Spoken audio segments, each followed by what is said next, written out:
mean, I was reading somebody's perspective the other day, just talking about like the finance function, right? So what's realistic to think about productivity gains within finance, right? And it's probably not a lot of people are talking sales and marketing being more of a kind of a driving use cases, but finance, there's definitely opportunities. And they were hyping up 70% productivity opportunities, right?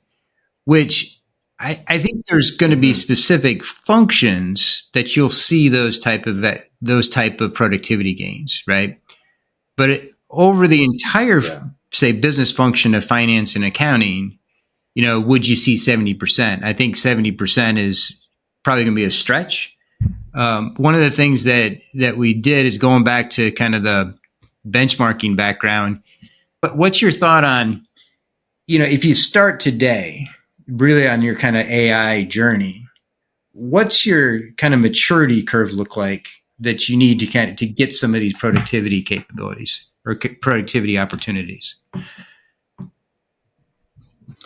Yeah. I think you're exactly right. I mean, if you take any person's individual day, whether it's finance and accounting or what is it, there's certain tasks that are part of that job responsibility that can be enhanced through productivity by using a large language model today, whether it's report writing or business case development or any of these kind of functions that involve writing or reading or analyzing or summarizing documentation. Those kind of things can happen today. So you're going to have huge productivity increases for that, maybe 70%, maybe more, in terms of how fast or how productive somebody could be in some of those functions. That doesn't mean that you can cut 70% of your workforce and reduce your cost of your finance function by that. It just means that people are going to be more effective, the quality may be better, and you can realize those benefits right away.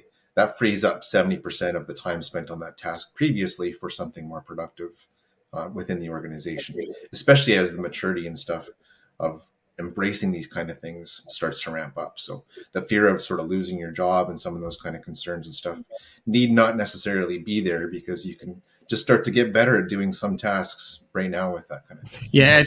But in terms of the overall sort of, oh, sorry, yeah, No, go I was ahead. going to say, you hit on a pretty important point there. Is it's 70% of particular tasks. It's not like you're doing that task the Yeah. entire day that you're going to get a Mhm. 70% reduction in your work effort. It's specific tasks you're going to become more efficient and more effective. And so it's a culmination of the what tasks are actually going to be impacted. Not like you said, can I cut 70% of my workforce? No. Right? Is that going to happen? Absolutely not. But at least in the short term, you're not going to see it. Over a long term, what can AI do to some transform businesses? You're going to see some pretty dramatic changes as we go forward, right?